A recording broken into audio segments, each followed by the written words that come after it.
Okay, hi you guys. I actually am in my car right now because I am getting myself ready to go find a spot for me next week to go do my ministry work and to go and give out blankets and pillows. It's mostly sleeping bags during this time because it's the winter time. Even though in Indiana there is no snow, even though we were one of the first cities to have snow in the states, y'all. In like October, y'all, we had snow on the ground and ice. But that's what happens in the Midwest. Like you don't know what you gonna get. You don't know what you gonna get.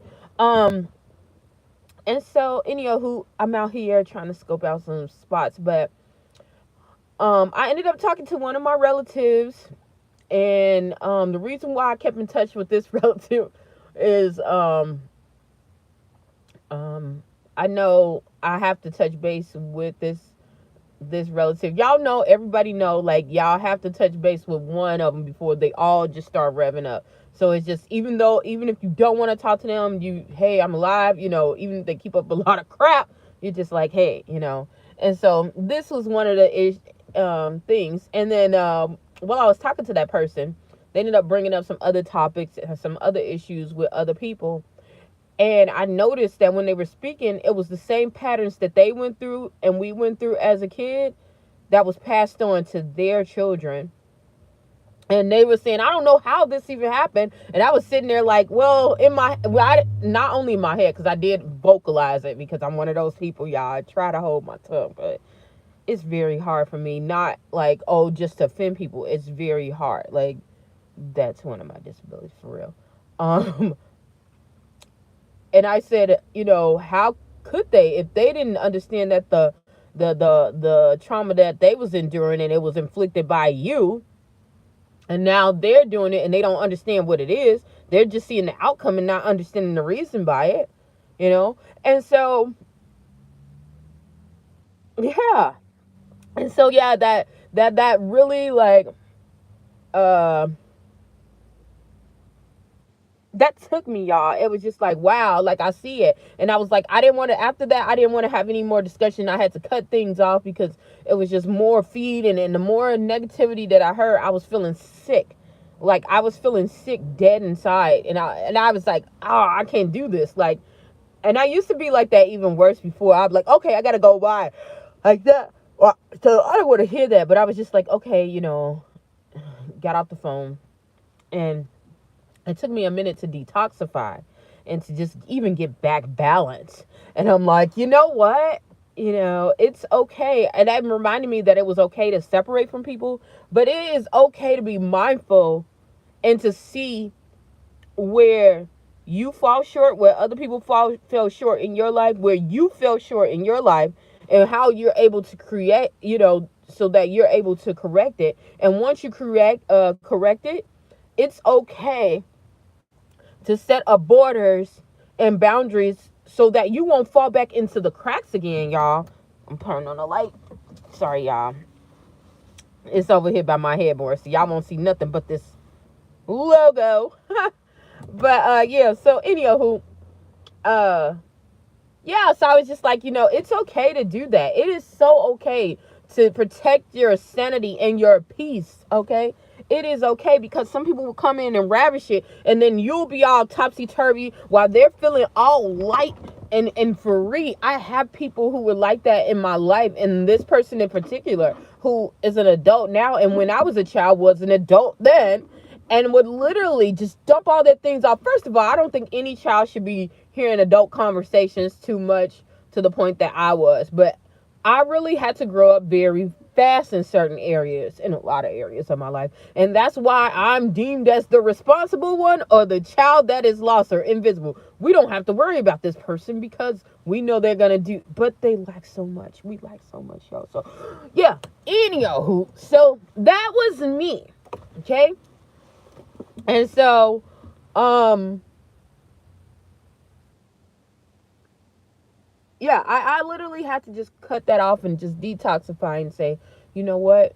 This is not me. And they asked me, like, you coming back? You coming around for the holidays? They knew my answer was going to be no. I mean, I don't really celebrate holidays unless it's with children or something. Some don't understand why I don't. So I do like give them gifts, but I give them gifts anyway. Just, I give them just because gifts. They understand why, auntie gives them just because gifts, or cousin gives them just because gifts, because I believe that just because, or because I thought you were special this day. It's okay to feel that feeling, and it's okay to show that. um, and so, yeah, so I was like, no, I'm not going. I'm not going, I didn't want to get dumped on. I didn't want to hit a negativity. I didn't want to hear about old people, not getting enough food, overeating. Oh, I don't want to hear about any other things that could be avoided, and being around in a smooth, peaceful place, you know. And so, yeah. Oh, goodness. And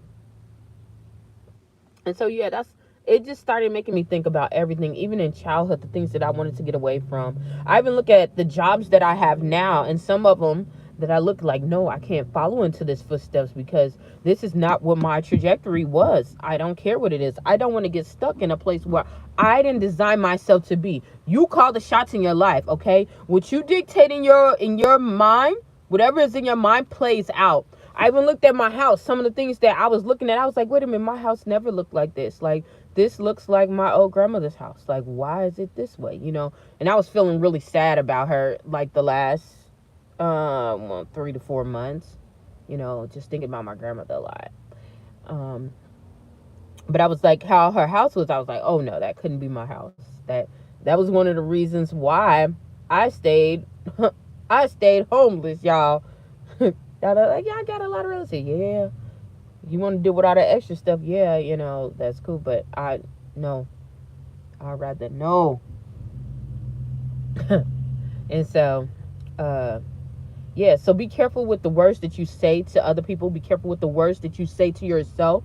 Be careful with that. Train your mind to believe and to know and to believe that you can do anything that you want to do in this earth. You create it. You create your destiny. I don't care what anyone says. You can create your destiny. You can change your body within 7 days. People say 21 days. You'll see the effects very rapidly. But you can change your body in 7 days. Cells repair. Your whole body, the cells repair within 7 days.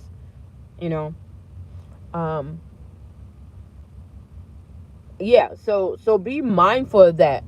Be careful of the energy that you bring and you give off to people. Be careful of what you're surrounding yourself around. Don't surround yourself around toxic people who don't believe that they can, they can achieve things, or they only believe that they can only do certain things. When I got away from people who didn't believe that I could do things, I ended up doing the things that I wanted to, I wanted to do. When I got around the people who believed that I could, I did it. When I got around away from everybody and around away to myself, I did the things that I needed to, because I believed in myself. I believed in myself, and I believe what God told me. God says that I can do all things through Christ who strengthens me. He didn't say some of the things. He didn't say part of the things. He didn't say only if Susie believes that you can. He didn't say only if your mama or your daddy believe that you can, or your grandma, or your cousin, or your best friend, or your foster mama, or your uncle, or Biddy Bo Bop, the president of the United States, said you only if they say it. No, he said you can do all things through him, through Christ that strengthens you all. So if that's the truth, if that's what it really is, then you have to go forward with your life and be intentional about how you live it. Okay, I wouldn't have what I have right now if I was not intentional and I was not purposeful, and I did not allow other things to come and dictate and to change my life. And so that's what I want to leave with you guys right now. If you could see what I was going through before, y'all look at the videos that I was posting up 5-7 years ago, look at those videos. And I was telling y'all, like, I'm going to make it through this. It's really hard. All the spiritual warfare I was going through, all the hate, all the stuff, all that stuff comes along with the territory. But let me tell you, when you take charge over your life and you say, okay, I see the negative and the positive, but I choose to take the positive route and I choose to focus on that, that's going to expand. Okay, that negative might still be there, but it's going to expand. I'm telling you right now, just like, look at my mom. My mom, has schizophrenia.